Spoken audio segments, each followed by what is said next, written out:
교칙을 토요일 가끔 점검하려고 오늘은 주일날 공무원들이 와서 체크를 좀 하고 갔어요. 그래서 19명까지만 해달라 당부를 하고 갔습니다. 간격 수칙 잘 지키시고요. 아마 조금 더 강화되면 토요 예배를 다시 확인해야 될 것 같아요. 그래서 애들이 2시에 오면 자꾸 시비가 붙을 수 있으니까 좀 형편을 봐서 연세 드신 분들은 토요일에 당분간 토요 예배를 해갈 수 있도록 그렇게 지혜롭게 했으면 좋겠습니다. 다음 주일부터 이제 좀 주부도 최 목사님 있었으니까 주부도 좀 새로 바꾸고 예배도 좀 조금 수정해서 이렇게 예배하게 될 겁니다. 그동안 이제 성경 공부 읽기를 계속 해오셨는데 감사하시고요. 이번 주 정말 이제 성경 공부는 실리지 않을 것입니다. 다른 내용으로 이제 또 주부를 여러분들이 잘 관리하시길 바랍니다. 23주년이 우리가 이제 되는데 여러분들이 미리 많은 헌신들을 이렇게 해주셔서 감사한데 떡하려고 하는 분들이 여러 명 있고 그래서 입금도 하신 분도 있고 그래서 양해를 구하는 것은 또 개인적으로 기념품 하시는 분 그리고 떡하는 분 이렇게 좀 정해서 그렇게 하고 나머지는 헌금을 해주시는 대로 우리가 그 앰프 방송 장비를 손대지 않아가지고 지금까지 설교도 하다가 뚝 끊치고 아주 이런 어려운 분이 있을 걸 모르니까 우리 최 목사님이 장비 같은 걸 굉장히 박식하게 잘 아시는 분이라 또 기존 또 그 일도 하고 그래서 그 부분을 조금 손을 내는 걸로 이렇게 약속을 했어요. 그러니까 여러분들이 성심성의껏 23주년 감사 예물을 또 섬겨주시면 액수가 되는 대로 100% 다 바꿀 수는 없어요. 그러니까 우리가 헌금의 형편이 되는 대로 고기 조절해서 그래도 많이 새로워질 거니까 그렇게 여러분들이 아시고 헌신을 충분히 좀 해주시면 감사하겠습니다. 그리고 제가 하나 부탁드리는 것은 우리 세연학교회가 새 역사를 이루어가는데 이 역사를 이루어가는 것이 단순한 게 아니에요. 영적인 엄청난 전쟁이 들어가는 거예요. 근데 여러분들이 그걸 아시고 그래서 한국 교회들이 그런 과정이 너무 아파서 양해를 구해서 우리 최동호 목사님을 정말 기도하고 선별하는 가운데서 이렇게 모셔서 유순하게 흘러가기를 원하는 거예요. 제발 여러분 부탁드리는 것은 절대적으로 이럴 때 사단의 종로로 가지 마시고요. 깨어서 이때는 말을 많이 하지 말고 기도를 많이 해주세요. 아셨죠? 진짜 그래야 역사가 우리가 하나님이 기뻐하는 쪽으로 가지 안 그러면 반드시 사단이 역사를 해요. 그러면 모든 관계가 아픔으로 만들어지기가 굉장히 쉽습니다. 제가 꼭 부탁드려요. 우리 세연학교회는 끝까지 기도하셔서 제가 늘 이야기하잖아요. 누구 편에도 서려하지 마세요. 그게 큰 문제. 제가 교회 가서 항상 은퇴하시는 분이나 원로 목사 할 때마다 일꾼들 세울 때 늘 그래요. 원로 목사님 편에 서서 새로운 담임 목사님 편에 서는 걸 막 물어봐요. 그런 거 하지 마라. 그렇게 충성하는 사람이 시간 돼서 제일 아픔을 만드는 사람들이 나오더라고요. 그러니까 제일 중요한 거는 주님 편에 서십시오. 우리 세연학교는 끝까지 누구 편에도 최 목사가 23년 목회했다고 최 목사 편에도 있을 필요 없어요. 주님 편에 서시면 최 목사도 사랑하고 최동훈 목사도 사랑할 수 있는 거예요. 그렇게 가셔야지. 같이 잘못하면 큰 소동을 만들 수 있다는 것을 꼭 기억하시고 기도를 많이 해주십시오 하는 부탁을 꼭 드립니다. 할렐루야. 네. 구약성경 창세기 14장 1절에서 16절.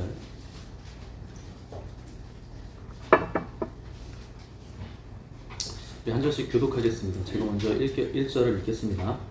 당시에 신할왕 아므라벨과 엘라살왕 아리옥과 엘람왕 그돌라오멜과 고임왕 디다리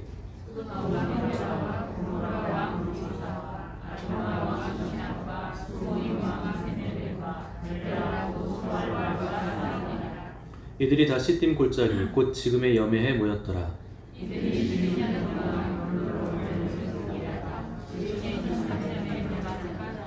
제14년에 그돌라오멜과 그와 함께한 왕들이 나와서 아스트롯 가르나임에서 르바 족속을, 함에서 수수 족속을, 사웨 기랴다임에서 엠 족속을 치고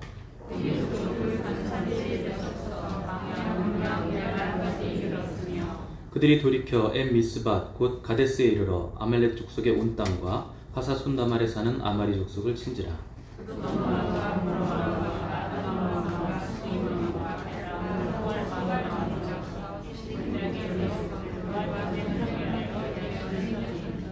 엘람왕 그돌라오멜과 고임왕 디달과 시날왕 아무라벨과 엘라살왕 아리옥 네 왕이 곧 그 5 왕과 맞서니라.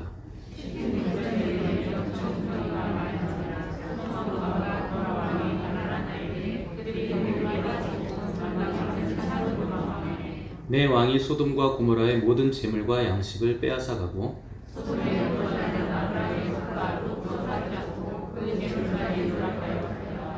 도망한 자가 와서 히브리 사람 아브람에게 알리니 그때 아브람이 아모리 족속 마므레의 상수리 숲을 근처에 거주하였더라. 마므레는 에스골의 형제요 또 아넬의 형제라. 이들은 아브람과 동맹한 사람들이더라.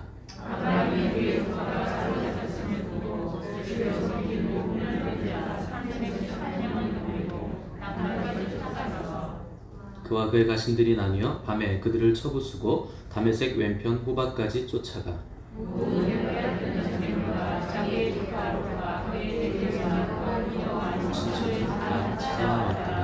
아멘. 제가 기도하고 하나님 말씀 열겠습니다. 하나님 아버지 감사합니다. 오늘 주 앞에 우리 영혼의 무릎을 꿇고 주의 음성을 간절히 기다리오니 주님 각 사람에게 임하셔서 친히 말씀하여 주시옵소서. 예수님의 이름으로 기도드렸습니다. 아멘. 오늘 본문은요 성경에 기록된 최초의 전쟁사를 다루고 있습니다. 아브라함 84세 정도의 나이에 발발한 것으로 추정되는 전쟁인데요. 이 전쟁은 굉장히 복잡한 이름들이 많이 나오니까 정신이 없으시죠? 읽을 때도. 메소포타미아 지역, 북부 지역, 아브라함이 살던 그 지역의 4개국 연맹과 가나안 땅의 사해 지역의 5개국 연맹의 이 대대적인 충돌이었습니다. 가나안 땅 전체를 아우르는 아주 대규모의 전쟁이 일어난 겁니다.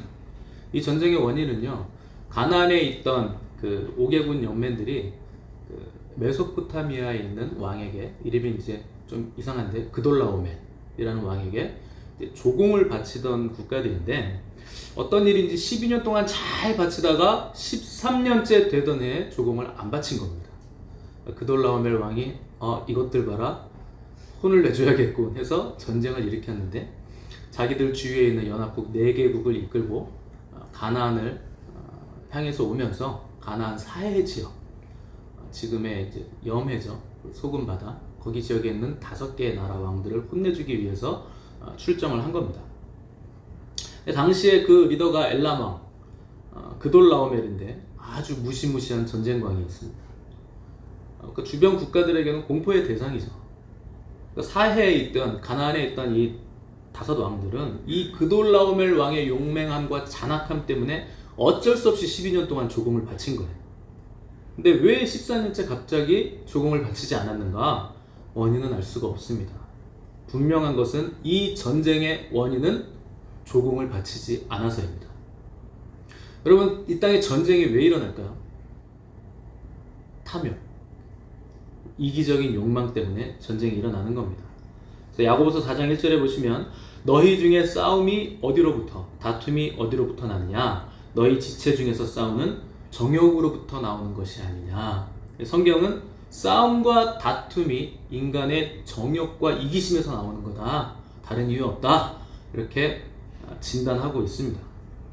이 땅에서 일어나는 모든 이 분쟁과 싸움의 원인은요, 내가 조금 더 가지기 원해서, 내가 조금 더 다른 사람보다 낫기 원하는 그 이기적인 욕망, 그것 때문에 일어나는 겁니다.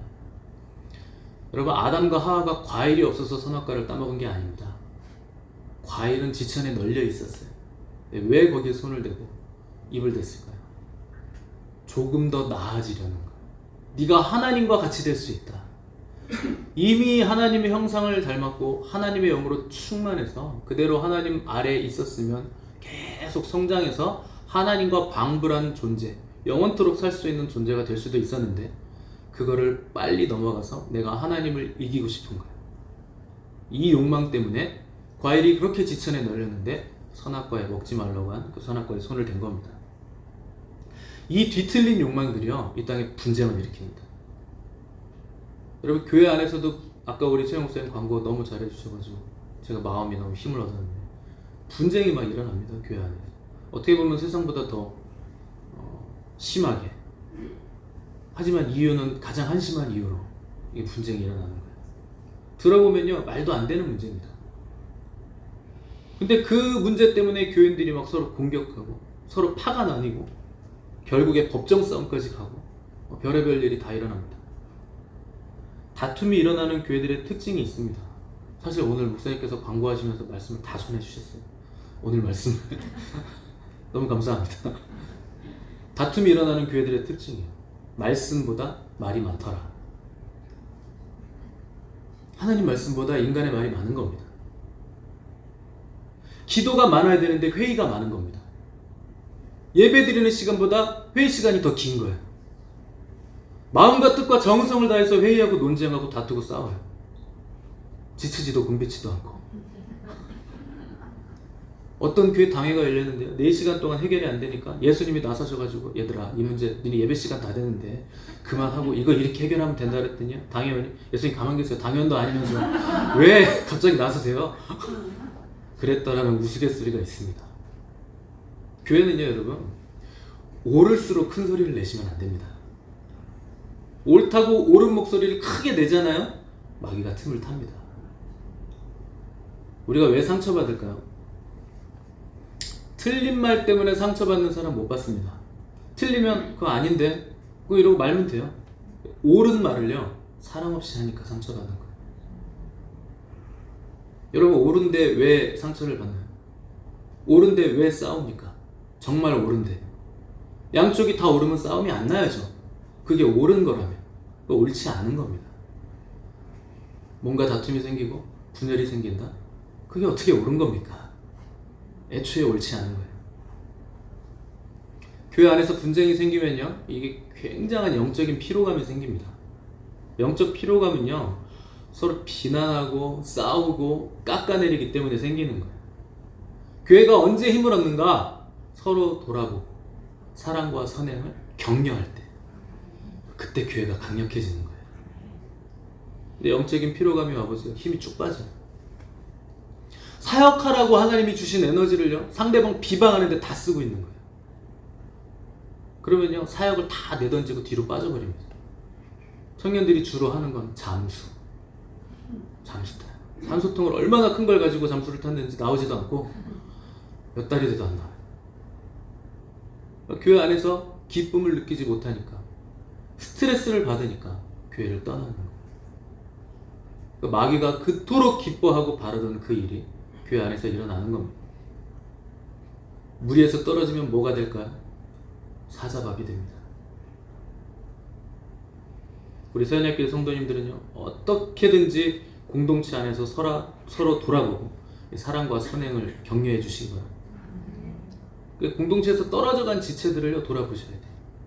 마귀는요, 우는 사자처럼 공동체에서 떨어진 자들을, 삼킬 자들을 찾는 거예요.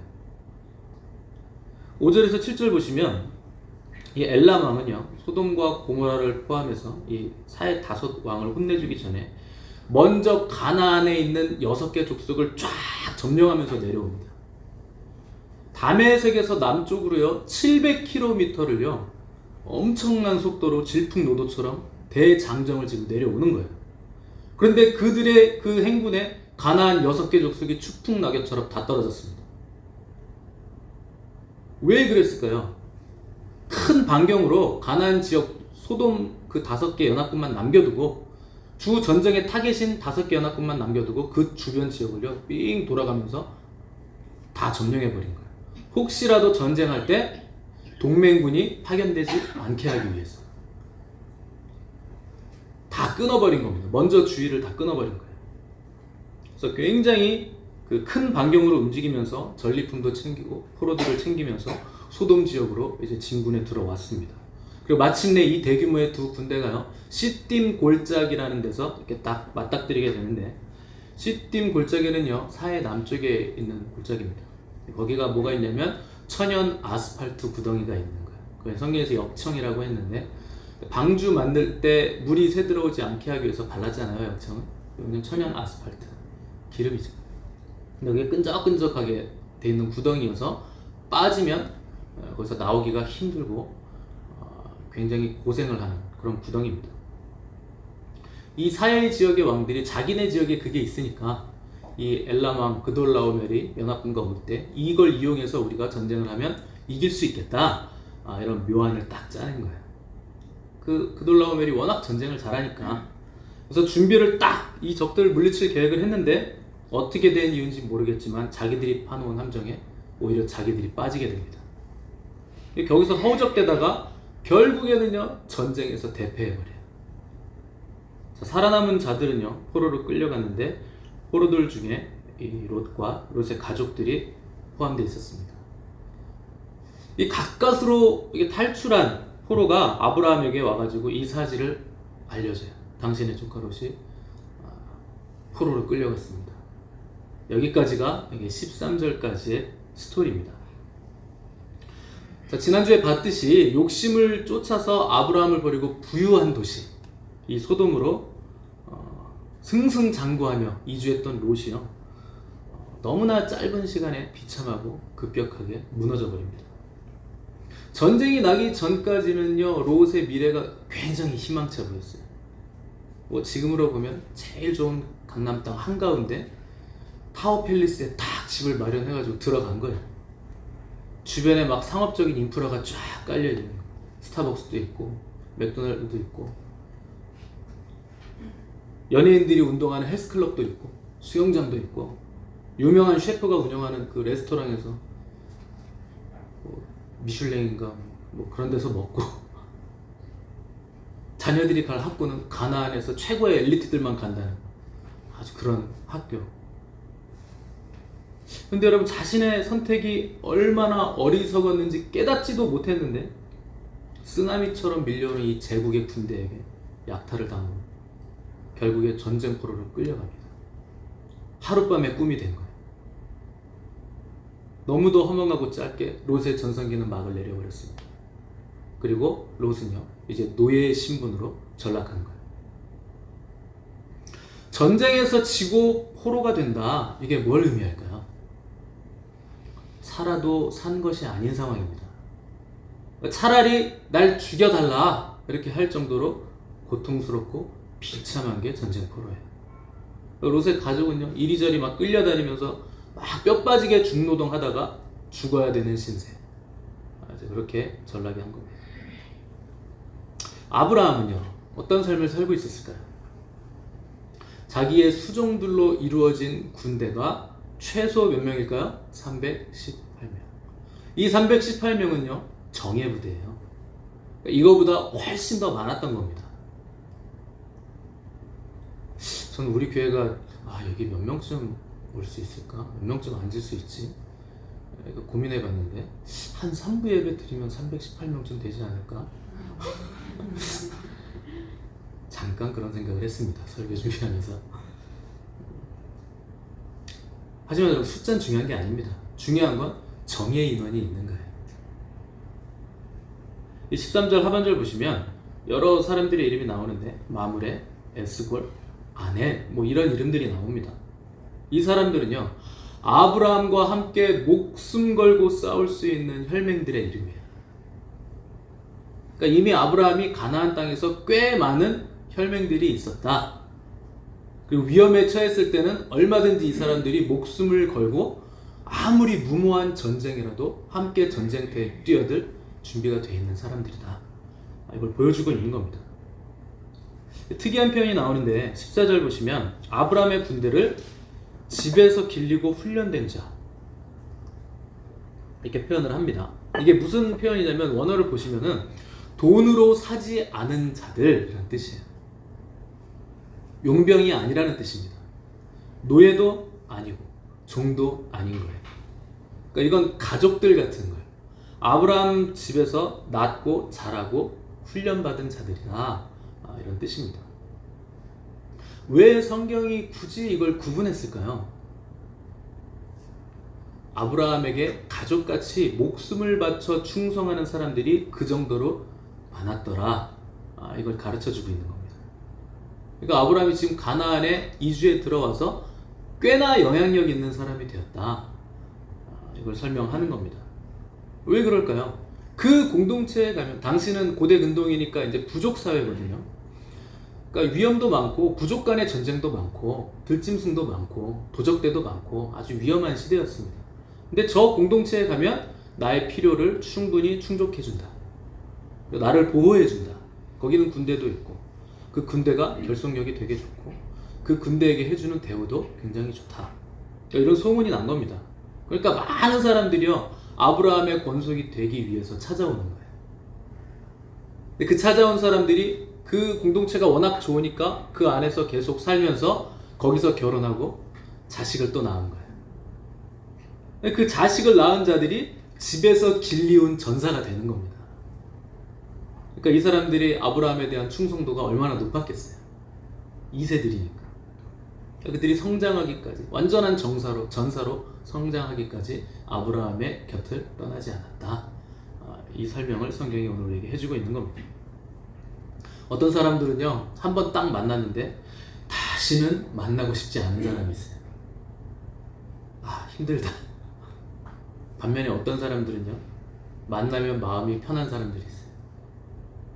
그분 만나면 왠지 영적으로 충만해지고 하나님의 뜻을 알겠고 힘을 얻고 하나님을 더 사랑하게 되고 도전을 받고, 이런 사람이 있습니다. 하나님의 뜻이 분명하게 보여요. 대화만 했는데. 여러분, 우리들은 모두 그런 사람들이 되시길 바랍니다. 그 사람을 통해 일하시는 하나님을 나도 알고 싶어야 돼요. 저 사람은 도대체 어떻게 저렇게 사는가? 어떻게 하나님이 저렇게 인도하는가? 이렇게 부러운 사람들이 되셔야 됩니다. 인간은요, 영적인 존재예요. 그 사람의 영이 어떠하면 그 영을 저도 느끼게 돼 있어요. 영적인 존재들의 특징입니다.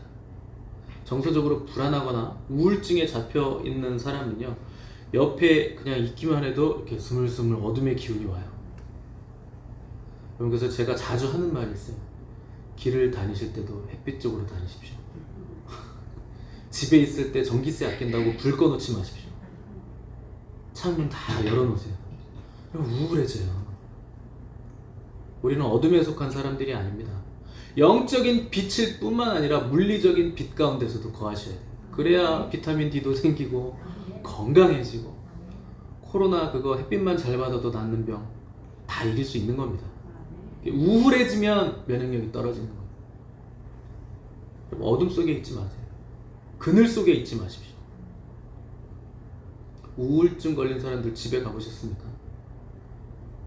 더러워요. 청소를 안 해놓습니다. 정리를 안 해요. 여러분, 정리만 잘해도, 청소만 잘해도 그 우울한 기운이 사라지거든요. 막 설거지통에 설거지 쌓여있고, 막 음식물 남은 거, 바퀴벌레와 동거하며, 그럼 우울해지는 거예요. 깨끗하게 청소하시고 햇빛 가운데로 다니시고 불을 환하게 밝히시고, 이렇게 좋은 에너지를 주시는 분들이 되시길 바랍니다. 아브라함은요, 안정감을 주는 사람.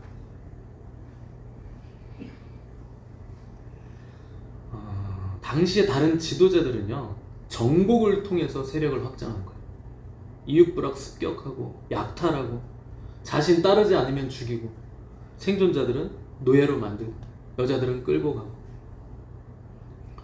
그러니까 그들 때문에 죽지 않기 위해 세금을 내든지, 아니면 그와 함께 전쟁에 참여하든지, 아니면 스스로 노예가 되든지, 이 힘의 원리가 작용하는 시대였기 때문에 그렇게 불행하게 살 수밖에 없었던 겁니다.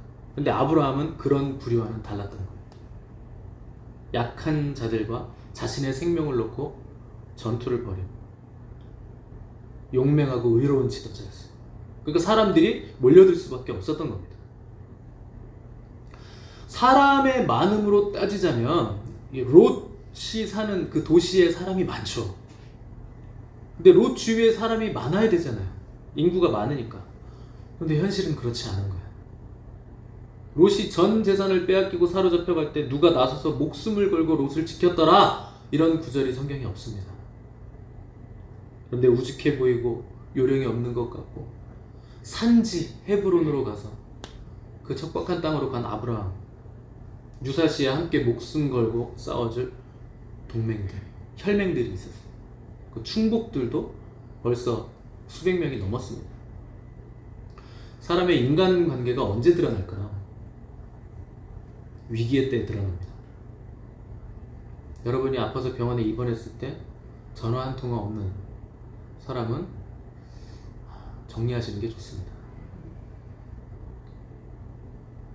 여러분, 우리는요, 남은 시간이 별로 없어요.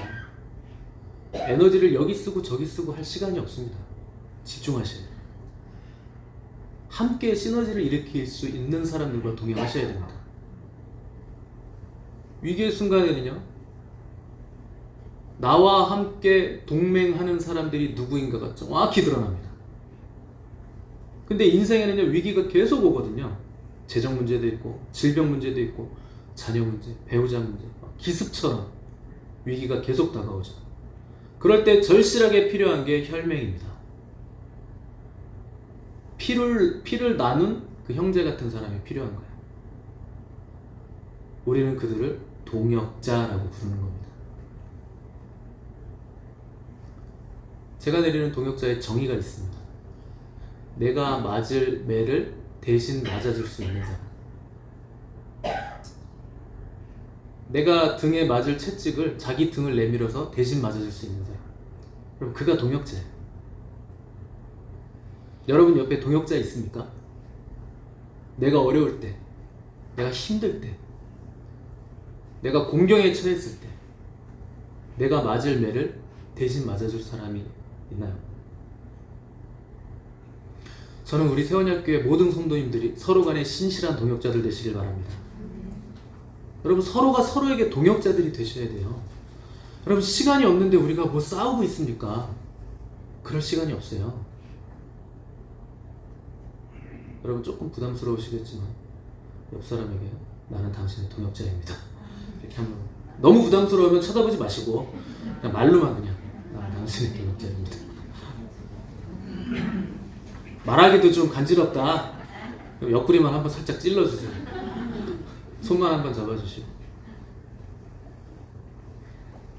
동역자가 필요해요, 여러분. 세상이 악해질수록 그런 사람들이 필요합니다. 아브라함은요, 가나안 땅의 힘싸움이나 이런 정치 싸움 같은 것은 관심이 없어요. 악한 자들이 일으키는 충돌에도 별로 관여하지 않습니다.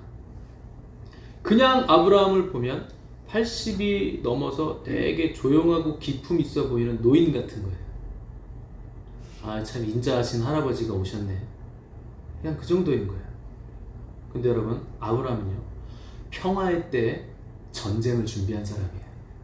자신의 충복들을 철저하게 훈련시키고 아주 지혜롭게 전쟁을 대비한 사람입니다. 이 조용하고 순해 보이는 84세의 노인이요, 조카가 잡혀갔다는 소식을 듣자마자 조금도 망설임 없이 구출 작전을 시작합니다. 그것도 아주 용맹스럽게, 아주 용맹한 장수로 변신합니다. 진짜 실력 있는 사람은요, 평소에는 드러나지 않습니다. 위기의 순간에 드러나는 거예요. 저력을 발휘하는 거예요. 어떤 사람은요, 평화의 때인데 자기가 용맹하다는 걸 자꾸 드러내 보이려는 거예요. 아주 그냥 안달이 나 있는 거예요. 그 전문 용어로 그걸 잘난 척이라고 합니다. 여러분, 잘난 척하는 사람들은 주위에 사람이 없어요. 왜 없을까요? 잘난 사람인데.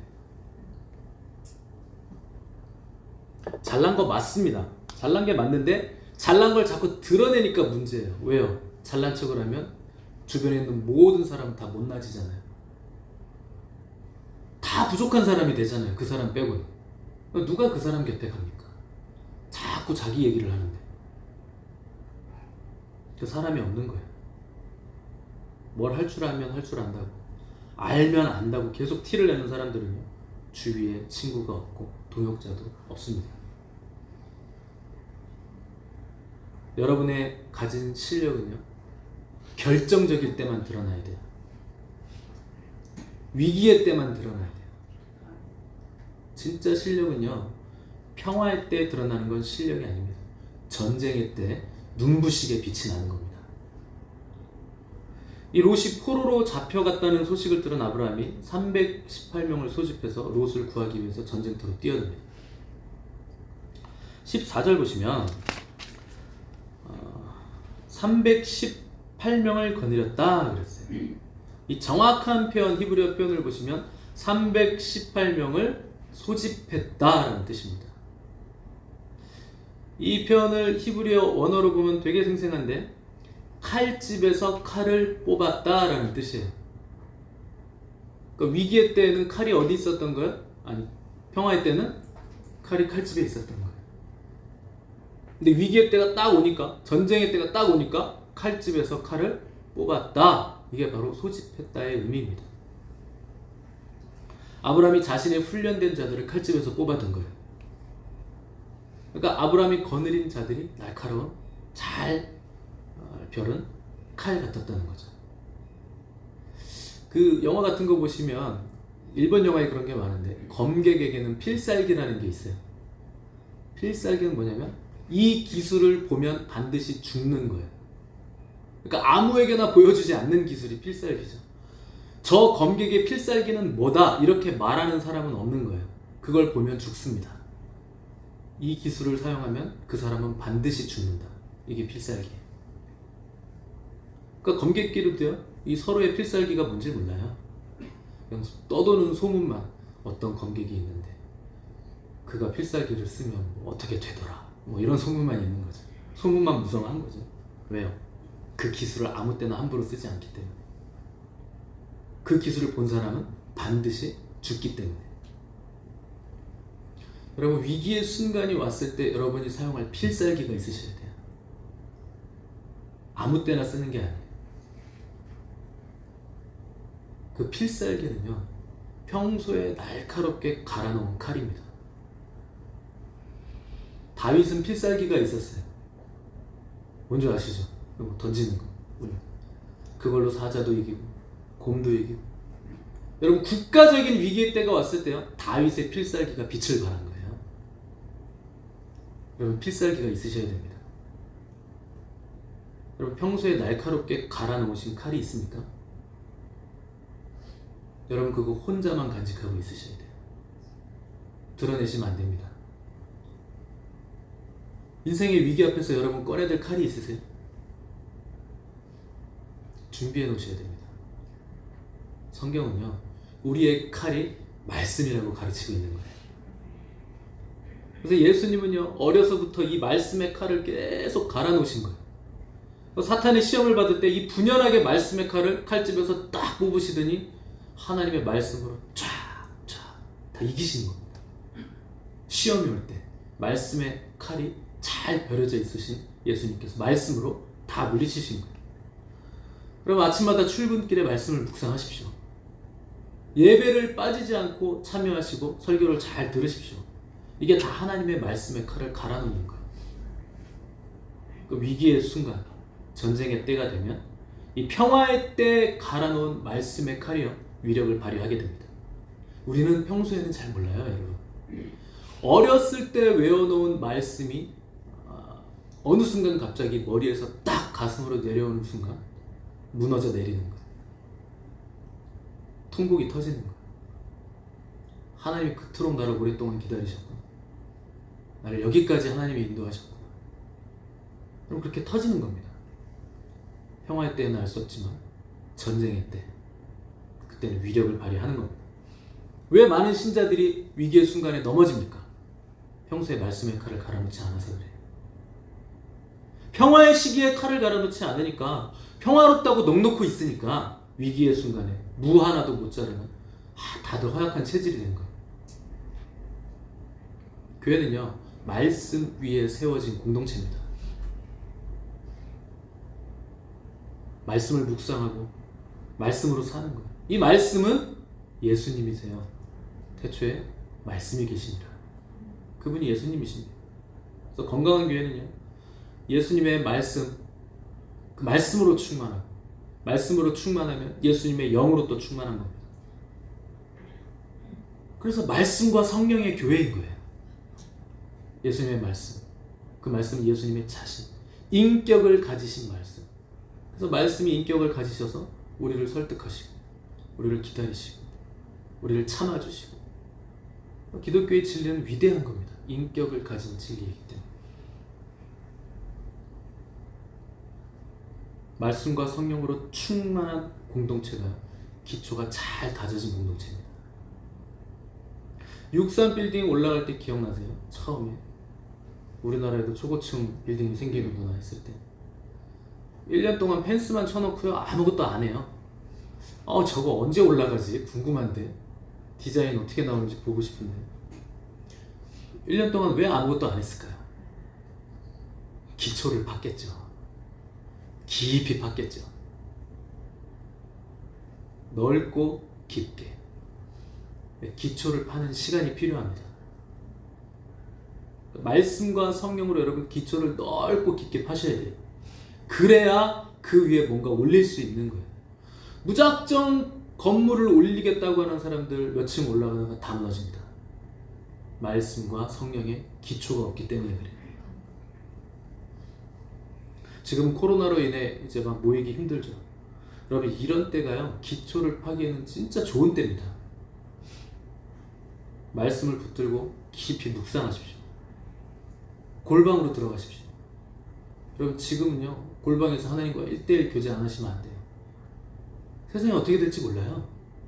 하나님의 말씀을 의지하셔야 됩니다. 영적으로 단단하게 무장하시기 바랍니다. 칼은 굉장히 중요합니다. 그런데 더 중요한 게 있습니다. 칼집이 매우 중요합니다. 칼이 영성이라면 칼집은 인성이에요. 날카로운 칼을 가지고 있는 사람일수록 안전한 칼집을 가지셔야 됩니다. 이게 매우 중요한 거예요. 얼마나 많은 사람들이요, 칼만 날카롭게 가요. 칼집의 중요성을 망각합니다. 일 잘하고 머리 좋고 판단력 빠른 거 중요하죠. 그러나 넓은 가슴, 따뜻한 마음을 가진 인격은 더 중요합니다. 여러분 그게 성령의 열매예요. 칼은요, 아무 데서나 빼들고 다니면 다쳐요. 인격이라는 칼집에 들어가 있어야 그때 비로소 칼이 칼다운 겁니다. 안전한 거예요. 옳은 말이라고 함부로 막 할 수 있는 게 아닙니다. 인격적인 칼집이 잘 준비되어 있지 않으면 그 칼 가지고 여기저기 찌르고 다니는 거예요. 너 이거 잘못했잖아. 푹. 이러면 안 되잖아. 촥 베고. 그래서 상처를 받는 거예요. 인격이 준비되지 않은 성경 지식, 사랑 없이 하는 옳은 말, 말씀으로 정리되지 않은 영성, 이것 때문에 사람들이 찔리고 상처를 받는 겁니다. 아브라함은요, 날카로운 칼을 가졌지만 넓고 따뜻한 칼집도 가지고 있었어요. 칼집이 그의 인격인데 모든 이들의 존경과 선망의 대상이었습니다.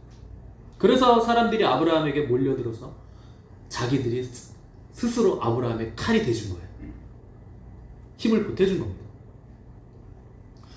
또한 아브라함은요, 명령하는 리더가 아니었어요. 솔선하는 리더였습니다. 자기가 직접 참전하는 거예요. 그리고 군사들을 이끌고 돌격 앞으로 나를 따르라 이렇게 하는 거예요. 사랑하는 사람이 어려움에 처했을 때 수수방관하지 않았어요. 부하들만 전장으로 보내고 나는 늙어서 힘이 없으니 너희들 구해와라 이렇게 보낸 것도 아니에요. 여러분 리더 자리에 있다고 해서 리더가 아닙니다. 먼저 뛰어나가서 본을 보이고 영향력을 주는 사람이 리더예요. 그래서 유명한 말이 있잖아요. 리더십은 자리가 아니라 영향력이다. 가정에서 부모가 책을 읽지 않는데 아이들이 책 읽을 리 만무하죠. 부모님이 공부 안 하는데 아이들이 공부하겠습니까? 안 합니다. 교회 리더십들이 새벽기도 안 하는데 성도들이 새벽기도 할까요? 안 하죠. 목사가 기도하지 않는데 성도들이 기도할까요? 그럴 리 만무합니다. 그럴 수가 없어요. 리더가 어떠하면 그 공동체도 그러한 겁니다. 어제와 똑같은 오늘을 살면서 우리가 바뀔 거야 이렇게 기도하는 건요, 정신병이에요. 아인슈타인의 말입니다. 어제랑 똑같이 살면서 내일이 바뀐다고? 그건 정신병인데, 그건 넌센스예요. 여러분, 아는 것만으로는 충분하지 않습니다. 움직이셔야 돼요. 움직이셔야 돼요. 순종하셔야 돼요. 대가를 지불하셔야 됩니다. 이 84세의 노인 아브라함이요, 4개국 연합군을 폭풍처럼 추격해 갔어요. 얼만큼 갔을까요? 200km를 추격합니다. 승리에 도취돼서 흥청거리던 이 4개국 연합군을 상대로 아브라함이요, 야밤 기습 작전을 감행해요. 15절 보니까 병력을 나눠서 사방에서 공격해 들어갔다 그랬어요. 그러니까 막 흥청망청 파티하고 술에 취해 있고 자고 막 뭐 여자들과 있고 이랬던 연합군이요, 사방에서 갑자기 막 적들이 오니까 전열이 무너지면서 퇴각하기 시작한 거예요. 여러분, 상식적으로 생각을 해보세요. 아무리 야밤 기습 작전이었다고 해도 318명이 자기들보다 몇백 배 많은 군대를 어떻게 이길까요? 이상하지 않습니까? 아브라함이 승리할 수 있었던 이유는 딱 하나입니다. 이 전쟁이요, 하나님께 속한 전쟁이기 때문에 그래요. 여러분, 전쟁은 하나님께 속한 겁니다. 하나님이 함께 하시면, 하나님의 초자연적인 계획과 섭리가 있으면 우리는 승리할 수 있는 거예요. 아브라함이 조카 롯을 구하러 간 겁니다. 이 조카는요, 삼촌을 버리고 가장 좋은 노른자 땅을 차지한 아주 얄미운 조카예요. 다른 사람 같으면 에휴, 너 글로 갈 때부터 내가 너 그렇게 될 줄 알았다. 꼴 좋다. 네 인생 네가 책임져라. 난 이제 모르겠다. 내 손에서 떠났다. 이렇게 말했을 거예요. 아브라함은 그렇지 않았어요. 하나님은요, 우리가 다른 사람 불행 보면서 웃는 거 그거 기뻐하지 않으십니다. 믿지 않는 사람들도 마찬가지예요. 나에게 해코지하는 사람들도 마찬가지예요. 그 사람이 불행해지는 거 보면서 우리가 기뻐하는 거 하나님 절대 기뻐하지 않으십니다. 잠언 24장 11절 12절 말씀에 너는 사망으로 끌려가는 자를 건져주며 사륙을 당하게 된 자를 구원하지 아니하려고 하지 말라. 네가 말하기를 나는 그것을 알지 못하였노라 할지라도 마음을 저울질 하시는 이가 어찌 통찰하지 못하시겠으며 내 영혼을 지키시는 이가 어찌 알지 못하시겠느냐. 그가 각 사람의 행위대로 보응하시리라. 아브라함은요, 하나님의 마음을 아는 거예요. 그 마음을 가지고 있는 거예요. 내가 뭘 포기해야 되는지도 아는 거예요. 내가 언제 움직여야 되는지도 아는 겁니다. 그래서 움직일 때를 위해서 미리 칼을 갈아놓은 거예요. 인격과 덕이라는 칼집도 준비한 거예요. 사람들의 칭찬이나 시선 같은 거 의식하지 않는 겁니다. 지금 이 상황이 내게 유리하냐 아니냐 이걸 막 계산하지 않는 거예요. 사랑하는 조카 롯의 목숨이 중요하니까 318명의 정예 용사를 거느리고 질풍노도와 같이 이 4개국 연합군을 추격해서 공격한 것입니다. 믿음은요, 관념이나 사랑, 사상, 어떤 이념 이런 것들이 아닙니다. 믿음은요, 언제나 동사예요. 움직이는 겁니다. 앉아가지고 상대와 우리 전력 계산해보자. 318대 몇만 하면 한 사람이 몇 명을 죽여야 되지? 이거 계산하고 있는 게 아니에요. 내 주머니에 돈이 있나 없나 이거 계산하고 따지는 게 아닙니다. 하나님의 뜻이라면 과감하게 결단하고 행동하는 거예요. 그때 하나님이 개입하시는 겁니다. 요단강이 언제 갈라질까요? 한 발 딱 디뎠을 때. 물 깊이가 몇인데 이게 수압이 몇이고 이거 물을 우리가 밟았을 때 휩쓸려 가지 않도록 이걸 계산하고 있는 게 아니에요. 믿음으로 한 발 디디는 겁니다. 상식으로는요, 절대 위대한 일을 이루지 못합니다. 믿음이기 때문에 이 산더러 바다로 던져지라 그렇게 할 수 있는 거예요. 그러면 하나님이 역사하시는 겁니다. 여러분, 누가 홍해를 가를까요? 누가 여리고를 무너뜨립니까? 누가 골리앗을 이기겠어요? 계산기 두드리는 사람이요? 하나님 뜻에 목숨 거는 사람들이 위대한 하나님의 통로가 되는 겁니다. 고민하는 사람은요, 오늘도 여전히 고민하고 앉아있어요. 핑계대는 사람은 여전히 핑계대죠. 두려움에 빠진 사람은 도망갈 궁리만 합니다.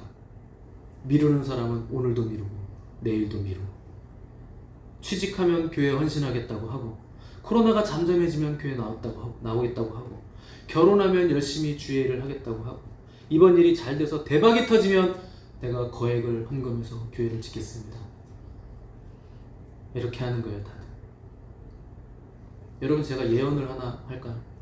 지금 하지 않은 사람들은요, 나중에 잘 돼서도 못합니다.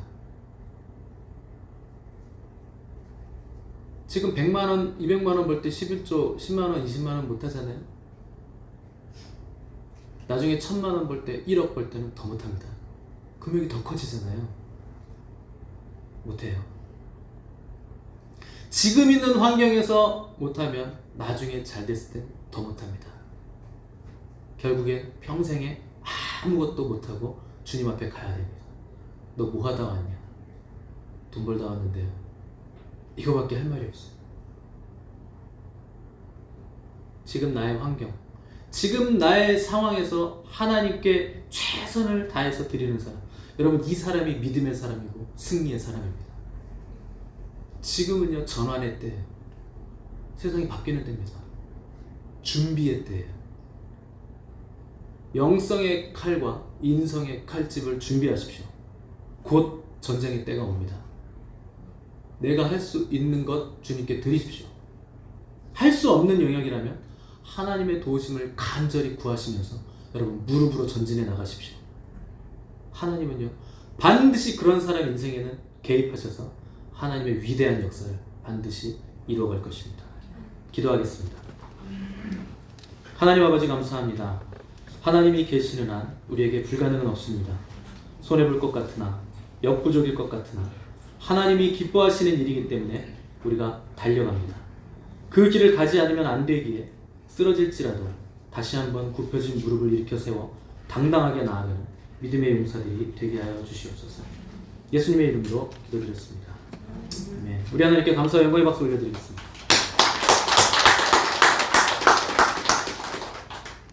우리 주를 찬양하시면서 준비하신 예물을 우리 하나님께 드리겠습니다.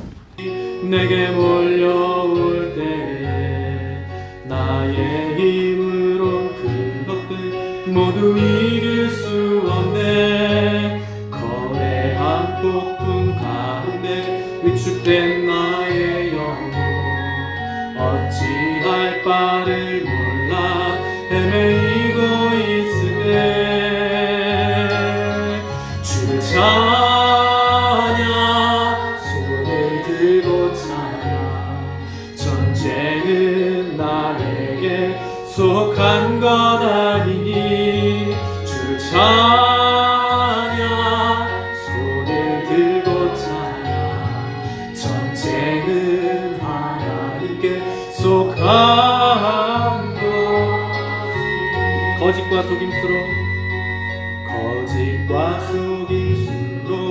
가득 찬 세상에서 머뭇거리고 있네. 공중의 권세 장자 지금도 우리들을 실패와 절망으로 넘어뜨리려 하네. 주를 찬양, 주를 찬양.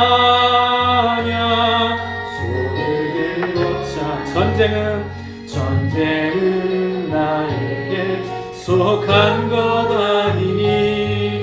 주를 찬양, 손을 들고 찬양. 전쟁은 하나님께 속한 것. 주위를 둘러보면 아무도 없는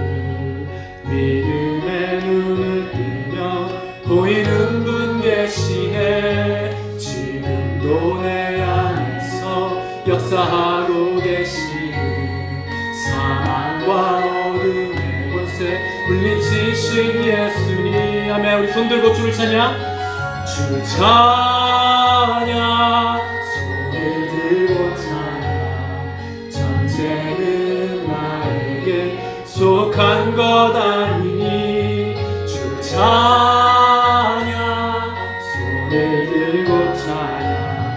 전쟁은 하나님께 속한 것이니. 아멘. 기도하겠습니다. 하나님 아버지 감사합니다. 모든 것이 주님께로부터 와서 다시 주님께 돌아감을 이 헌물에 우리의 신앙 고백을 담아 주님께 드립니다. 주님 받아주시옵소서. 향기로운 제물로 흠양하여 주시옵소서. 이 헌물이 사용되어지는 곳마다 주님의 영광이 나타나시고 주님의 나라가 임하는 역사가 있게 하여 주옵소서. 이 헌물에 우리의 고백을 담고 우리의 소원을 담고 우리의 마음을 담고 우리의 목숨을 담고 우리의 인생을 담았습니다. 주님께 드립니다. 응답하여 주시고 주님께서 100배의 축복을 허락하여 주옵소서. 예수님의 이름으로 기도드렸습니다. 아멘. 우리 찬송 222장 들으신 후에 축도로 예배를 마치겠습니다.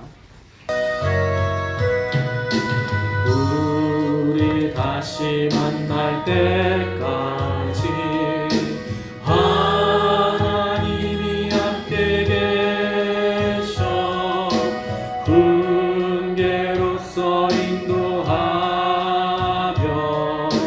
도와주시기를 바라. 다시 만날 때, 다시 만날 때, 예수 앞에 만날 때, 다시 만날 때, 다시 만날 때, 그때까지 계신 바라네. 우리 다시 만날 때까지 하나님이 함께 계셔 간 데마다 보호하며 양식 주시기를 바라. 다시 만날 때, 다시 만날 때, 예수 앞에 만날 때, 다시 만날 때, 다시 만날 때, 그때까지 계신 바라네. 우리 다시 만날 때까지 하나님이 함께 계셔 위태한 일 명태하도 양식 주시기를 바라. 다시 만날 때, 다시 만날 때, 예수 앞에 만날 때, 다시 만날 때, 다시 만날 때, 그때까지 계신 바라네. 우리 다시 만날 때까지 하나님이 함께 계셔 사망 권세 이기도록 지켜주시기를 바라. 다시 만날 때, 다시 만날 때, 예수 앞에 만날 때, 다시 만날 때, 다시 만날 때, 그때까지 계신 바라네. 아멘.